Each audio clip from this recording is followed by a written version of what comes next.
by Matt Callery from the Addressing Gettysburg podcast, J.D. Hewitt from the History Underground, and Chris Mowry from Blogging Through History for Gettysburg, the gateway drug to the Civil War.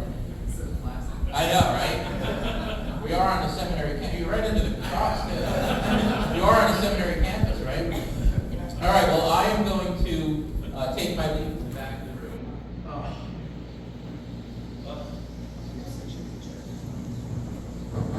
Yeah, checkity check. That's what makes it work, right? All right. Enjoy. Good evening.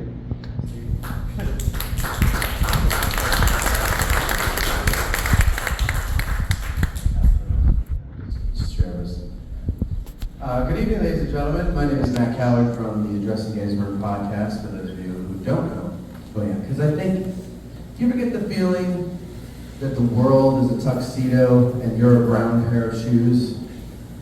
That's kind of how I feel with these guys here next to me. Not that they're classy in the tuxedo kind of way. They're in a brown pair of underwear. You know, okay. Keep That's it the kind of classy. night it's going to be, I guess. But no, seriously, because I mean, of course, they've got, what, 500,000 subscribers? What do you got? He does. I don't have that many. What do you have? 368,000. You poor thing. I just hit 5,000 today. Nice. Congratulations. The account has been around for 10 years, okay? So you guys are doing far better, but I'm not really a YouTube channel. You guys are. And so that's it there. So anyway, we're talking about Gettysburg as the gateway drug to the Civil War. And I must admit, that was my title, but I stole it from Scott Hartwig, who was one of the early guests that we had on the show, and he used it, and I said, damn it, why didn't I come up with that first? Because that was really good, and that's what it is. Why, I guess, is one of the things we're going to try to talk about. Much later in life, maybe 7, 8 years ago. So I know some people have a story, you know, their dad brought them whenever they were younger and, showed them that, they kind of grew up, visiting here or here. I don't have that story. But I felt like after I came to Gettysburg and really started to take a deep dive into this battle and kind of go on my own quest to understand just what happened here, it made all of the other battles of the Civil War easier for me to understand.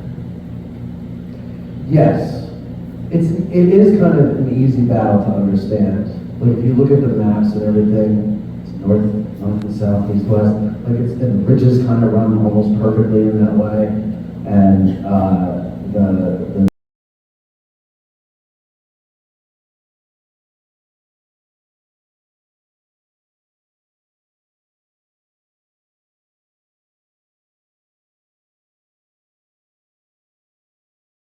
Taken over for Siegel, and I am getting that right, am I?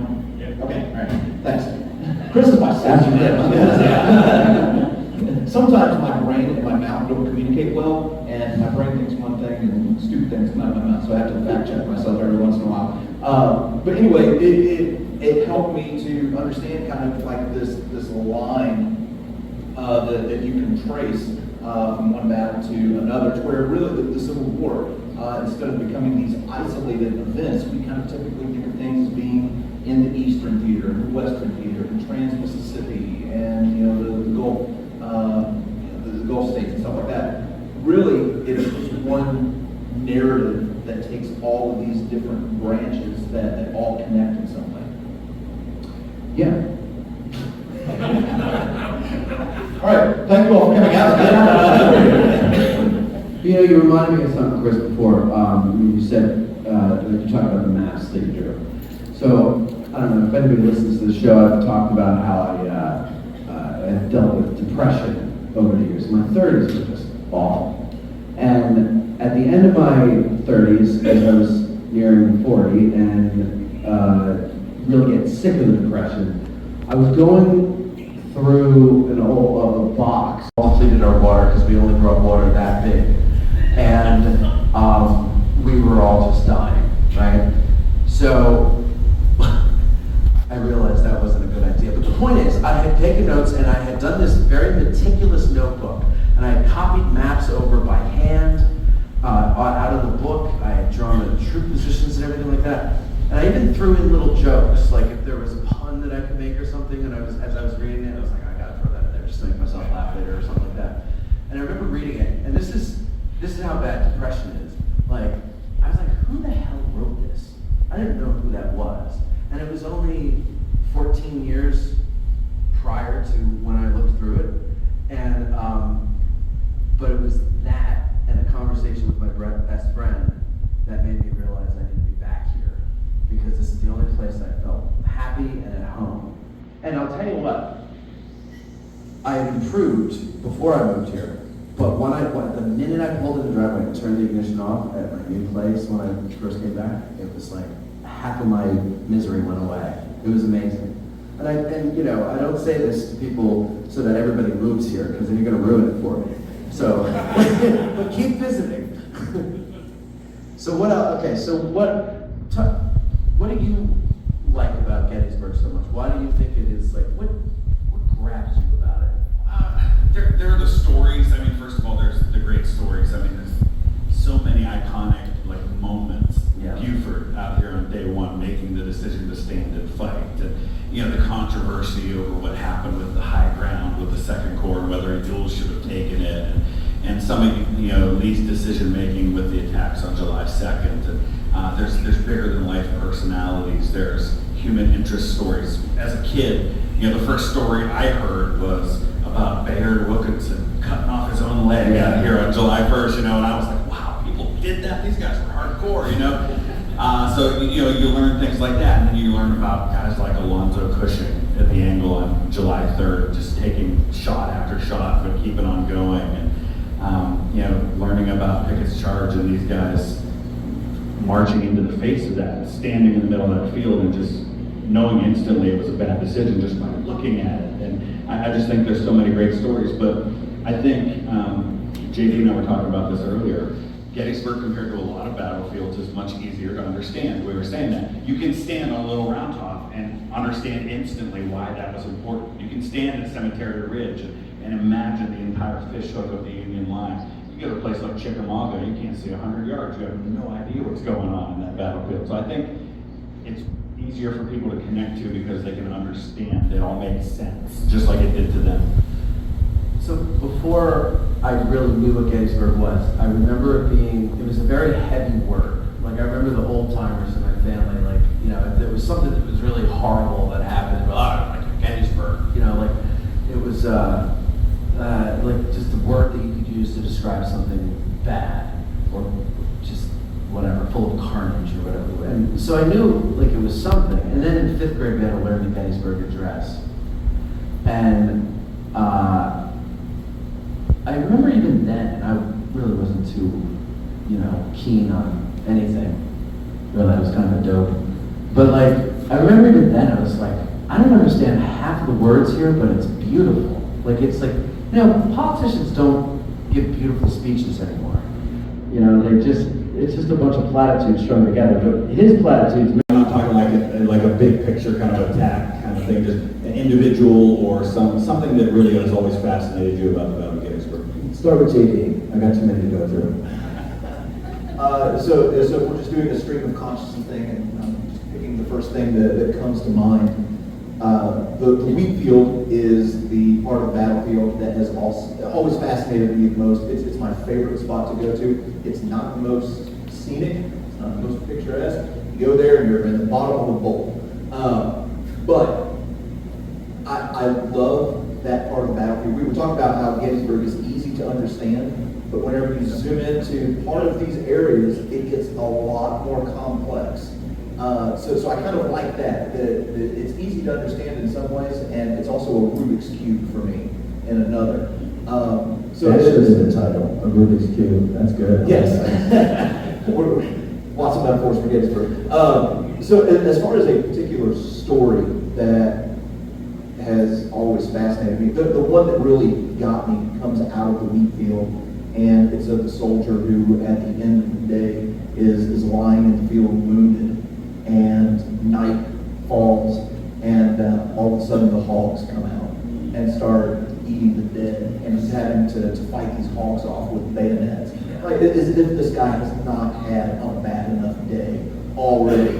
Now he's got to deal with this. So that's probably the one that is a good one. Yeah, hit me the hardest when I heard it.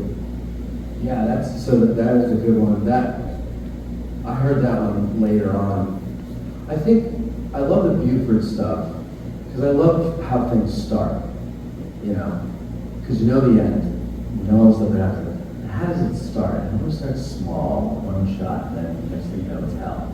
But I think the thing that got me the most was the cannonade before Pickett's Charge when I was first getting into it. I'm a very sound, whatever, an audiophile, I think they call it or something. I'm very fascinated with sounds, and particularly the sounds of battle. I don't know why, I've never been in one, I don't want to be in one, but I'm fascinated with that. And I can't imagine hundreds of cannon going off for an hour, hour and a half, 2 hours, whatever it's supposed to be. And what that sounds like, not only in between them, but miles away. And I'm fascinated by that stuff. So that might have been one of the things that got me, that they hear in Philadelphia, but they couldn't hear it 8 miles away, Yeah, This is my first time being in Gettysburg on an anniversary. And yesterday was out at the Daniel Lake Farm for the reenactment out there.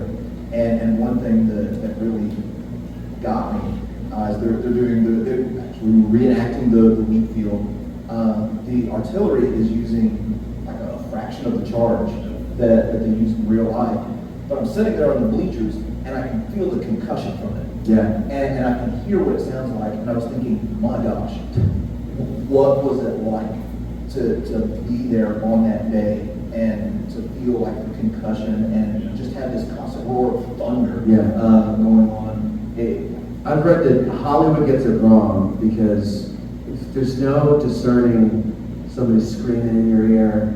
There's no discerning, a cannon from the report of a cannon from the explosion of the shell, or the musket. It's just all happening at once, and it just sounds like white noise or something. Like it's just noise. Yeah, and of course they have all the shells exploding on contact with the ground, which they didn't make. For me, I think the story for me was actually one I just learned a couple of years ago. And it's connected to the 20th Maine, but it's not really like any of the big stuff in the 20th Maine. There was a guy named George Buck in one of the companies of the 20th Maine who had been a sergeant and he got demoted over some petty thing with some officer from another regiment. And Chamberlain had written about this and he said, I knew at the first chance I got I was going to give this guy a promotion back to sergeant. And he finds him laying mortally wounded on the slopes of Little Round Top. And he goes over to the guy, and he's writing about this later, and he says, I walked over to the guy and I told you I promote you to sergeant for faithful service on the Battle of Gettysburg. And he said the guy never said another word, he smiled, and that was it. And he said the first thing he did was when he found a piece of paper was he wrote out the promotion and made sure that he got promoted. Just little things like that. And the way Chamberlain writes about it, he talks about him pouring out his manhood, with his lifeblood. And, Chamberlain's always trying to really, show how smart he is with that stuff. But it's a beautiful story. Yeah. Now that you say that, though, I think the one story that I always come back to, and it's such a sad end, but what service is in the 20th Maine. Oh man, Buster Kilrain. Every time I think, we don't know where he's buried. But we do know where his armpit is buried, his bloody armpit is buried, and it's moving. So let me ask you. Oh, go ahead. You got something? You sure? Wait, we better give a little disclaimer here for people watching on YouTube. We know Buster Kilrain didn't really exist. Okay? That's why everybody's laughing. Sorry, sir, the program. Okay, so on my show, the banners flying aloft and all that other stuff, and then after that we kind of start the ugliness of the way war's been for the last 160 years. Yeah. I never thought of that one. That's great. I think there's something about the fact that it's a 3-day battle that sometimes we don't really concentrate on just how awful each of those days were. Yeah. Any one of those days was a horrible battle of itself. Yeah. The first corps out here, just like as a corps, loses like 60%. And just they stood and fought, having lost half their men, and kept on fighting. Yeah. And they hadn't been outflanked. Howard and the gang over there. Listen, I love me some Oliver Howard, but spring of 1863 was not his friend. But yeah, I mean, just what the First Corps did here, not enough people talk about that. Just what they withstood and kept on fighting. It was after losing their corps But commander. compared to the rest of the battle, it was just a skirmish. Don't you know that? No, you're right though, Chris. Like it's horrific. Any one of these days is just horrific. And you know, just to look at the casualties of the first and left corps, it's crazy. There's like nothing left of them. And in a day, you know, like a work day, almost. Yeah, that's nuts. Anybody? There was another person. There you go, sir. For me, I first came here in 2007. I was about 12 years old, and all I had seen was the movie. And then it took me until last year in September for me to come back. And really, I was in the area to go to Antietam 160, and I kind of threw Gettysburg on as, yeah, that would be cool. Let's go see Gettysburg again. I drove up that road and I was like, no, this is Gettysburg. Like, there's some just force that, whether it's the movie or the books or people watching it and listening to it, you drive up those hills that you know all the road names of.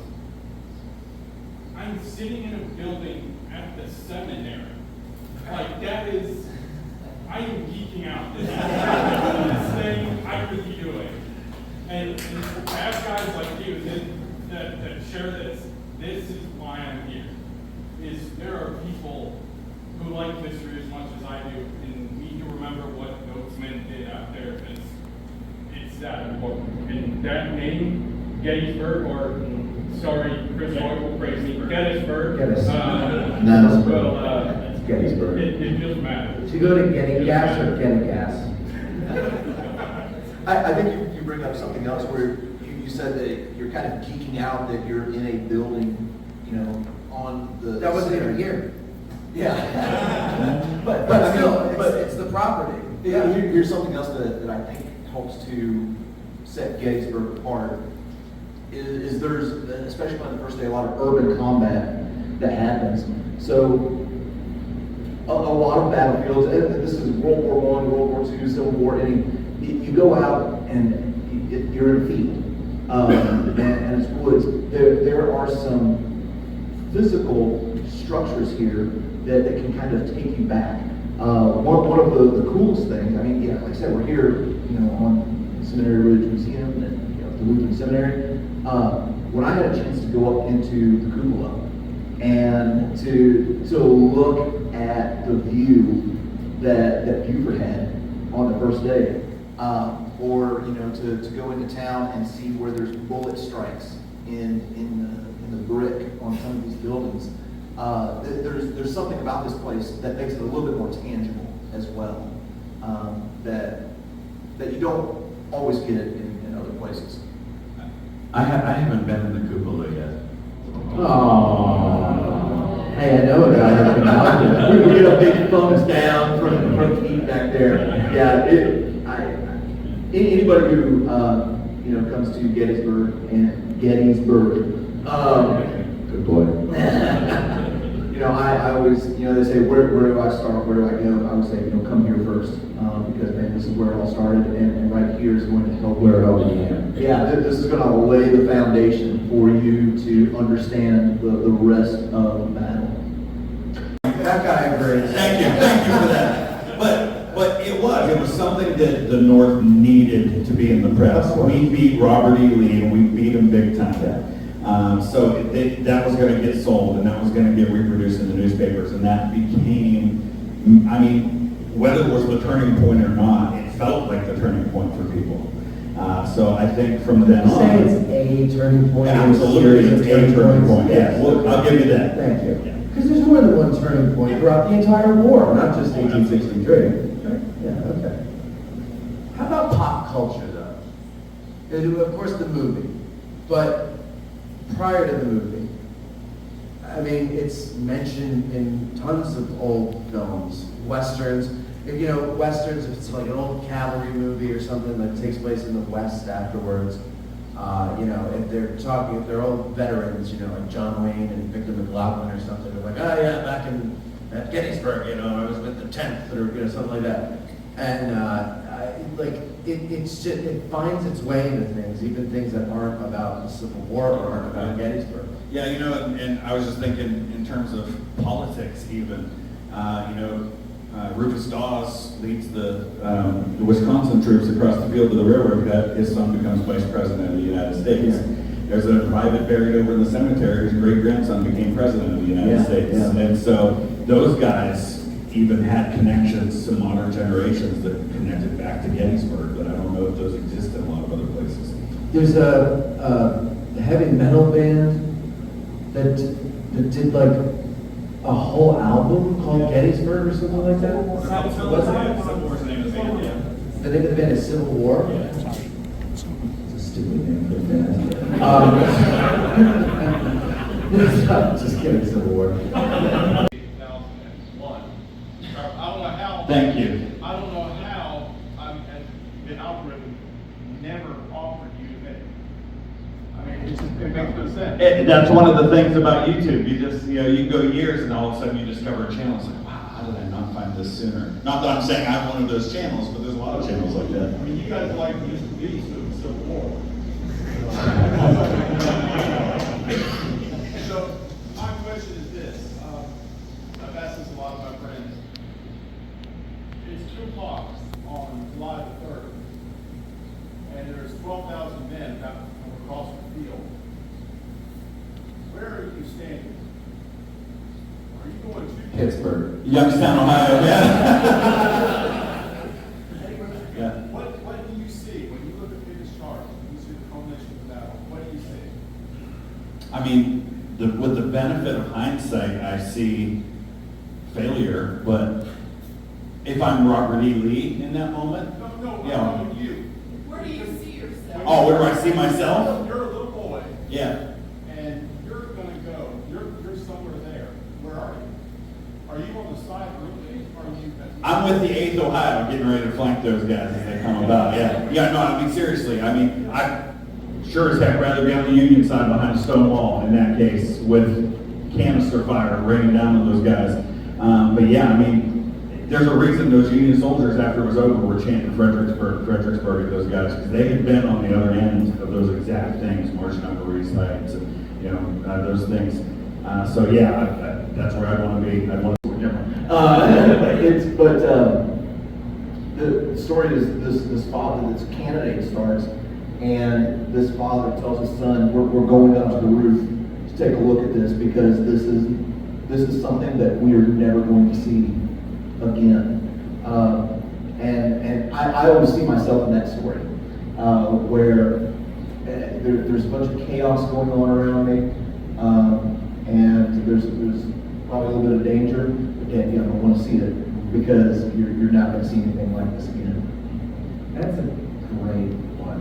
That's a great answer. And I'm also on the flank, probably not going to get kids. Yeah, that is good. All right, another one? Mike, so geez. Let's limit it to one. We got a large group of people here. You're deep into the Gettysburg story.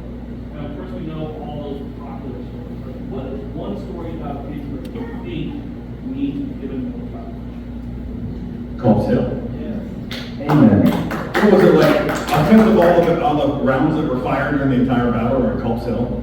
Most number of hours fought. Yeah, every day there's major action happening Yeah. there. I think the fact that Little Round Top's closed has given it some love because people are forced to go somewhere else. But I want to do a whole series on Culp's Hill on my channel at some point because there's George Sears Green is like one of the perfect people to tell a story about. He's cool. I mean, he's a cool dude. Oldest general on the battlefield. I mean, there's a lot.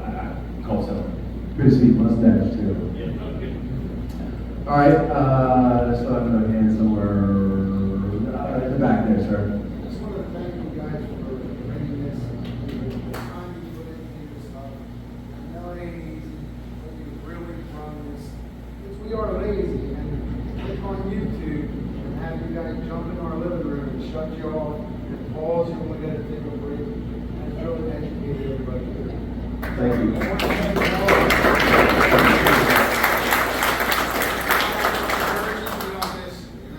Pardon? I'm not missing you. Good, I don't miss you guys either.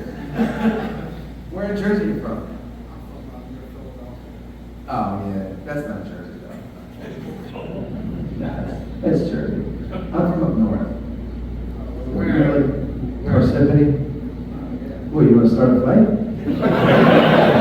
You're like, where are you from? South Mayfield. South Plainfield. That's Central Jersey, right? Which isn't really a thing. What? Friends of Mom Battlefield. Oh, nice. Do you know David Martin? Of course. Oh, yeah, okay. We interviewed him a couple of times. Yeah. So those of you who haven't listened to Addressing Gettysburg on Patreon are really missing out on some fine interviews with some wonderful people. All right, another question. Someone? Yeah. I've been on some of your walks over there. Why would you fight in the streets and call this open space around? Why, would you fight in the streets? Yeah. Because you're retreating through them and... Yeah, no, like, why in the streets when you could go out into the woods around it? Choke points? Well, they were so here, they were retreating. The Union Army was retreating through the town, and those who could would form some kind of a defense to slow the Confederates. They're not trying to hold the town. They're just trying to slow the Confederates so that whoever can get away to safety on Cemetery Hill. So they are trying to get to the woods, to the hills outside of town, but you gotta give people room to breathe. So they're fighting delaying actions, and it's not organized. It's a rout. There's some that are retreating in order, but for the most part, they're all just like, feet don't fail me now, and they're like gone. So, yeah, it's not that they're saying we must fight for the streets. We're going to fight the streets. Yeah, the town's not the objective. It's just there. It's in the way of the objectives, so they have to get through there to get to what they want or defend what they want to defend. Yeah. Does that answer your question? Yeah. Okay. And it's like chaos too, because a lot of the guys, like the First Corps guys, a lot of them didn't come through the town. I'm drawing a blank. No. The first division that came on the field. Yeah. Wadsworth, thank you. They cut across fields. And they didn't come through the town, but they're retreating through the town, and they're like, where are we? No idea where I am. We could go this way. Yeah, yes, sir. I was just gonna say, we went to David Will's house today, and they had that diorama of what the town looked like. Yeah. Holy crap, looking at the town now, and Oh, trying right. to imagine, it doesn't really seem like it's all that confusing, but there's all these back alleys and fenced-in areas, and Yeah. it's like, how the hell these guys get from one end to the other where you sit? They never actually went through the town to get there. Right. To their objective. Some of And then it. they're pushing back, trying to figure out, it's panic, Yeah. How am I gonna get out of here? It's a mess. Yeah. And the Confederates, it's not like the Confederates are like several miles away, we've got time, like they're right on your heels. Yeah, and the remnants of the First Corps were right out these windows, basically, Yeah. right here. They were right on the edge of town when they finally had to break and go, so they were already in town. You came in here to get something to eat too. But they were disappointed because it wasn't built yet. There's another question. Some other hand go up over there. Yes. It's not battle related, but what's your favorite restaurant? And what do you order? I'll give two answers, because I'll tell you, whenever I come here, my wife, who doesn't care for history, insists I take her cheesecake from the Lincoln Diner. I always have to take some home, and she will give me a hard time if I say this and then don't remember to do it tomorrow. But for food, I've actually really been enjoying the hoof fin and fowl. Yeah. Especially because Eric Dorr always pays. Oh, it's even more delicious when Eric Dorr pays. Yeah. What's your favorite when you get when you go there? The New York strip. The strip? The steak. Yeah, I don't eat seafood, that's horrible. You don't eat. I don't eat anything that looks like it did when it was alive. Well, you're missing out. You're missing out. What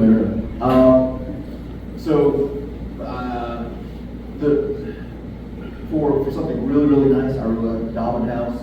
I also will echo what Ben and Fowl, I get there quite a bit. And then also Gettysburg. I'm a big fan of Gettysburg. So I always try to get there when I can. And their sweet tea is exceptional.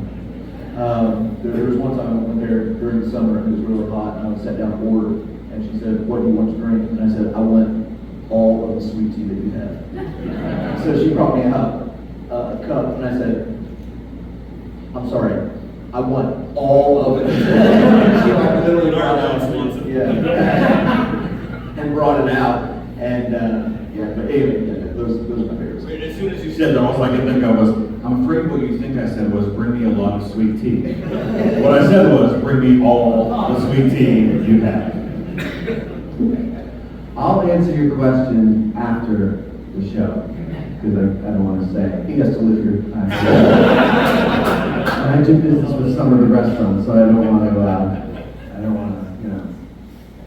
But I got some great answers for you. Sir. I just want to make a quick comment. Chris, you said that your wife isn't a fan of history. When's the divorce? Last night, we spent our 23rd anniversary here with you guys, and pretty much all of our anniversaries have been spent here at Gettysburg. My wife wrote to me in coming to Gettysburg because my only real reference to the Civil War was Chancellorsville Battlefield. I lived probably about 15 miles from there. And she got me to come up here because it's the halfway point between our house and my in-laws. So she was like, "Hey, we're stopping in Gettysburg, check it out, you know." And for her, we walked around these battlefields, and it was pure torture for her to walk around these battlefields. But JD, your series last year on Gettysburg, Chris, JD, you've become household names in my house. And you know, just watching that, she's been educated on it now. So now she's like, "Oh, we need to go check this out," and stuff like that. So it's been. You make a great point. We talked about this last night at the other event we did. A lot of people don't like history because nobody's ever made it interesting to them. Yeah. And for a lot of us, our gateway to history was a good teacher or somebody that, you know, brought it to us. So for my wife, who she doesn't really care about history, but I'll find her watching my videos. She likes your face. I think she likes YouTube me more than she likes real me. So, but like, If you haven't been up into the museum and up into the cupola, you really gotta let yourself, treat yourself, because you'll love it. It's absolutely Treat awesome. yourself. Yeah, treat yourself. We have another full day of programming tomorrow. We have schedules in the back. We have tours going starting at 9:15.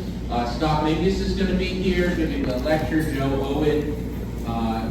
We're going all the way until 5 o'clock, so please pick up the schedule. And the museum will be open from 9 to 5 with cupola tours starting also at 9:15. So if you want to see the view where it all began, we hope you'll come up. So thanks so much for being here this evening. We're really great with this. Really happy to have this great panel here and a really great audience. Cody and I were sitting in the back looking at each other going, "Yeah, those are some good questions." We even learned some stuff. So thank you very much.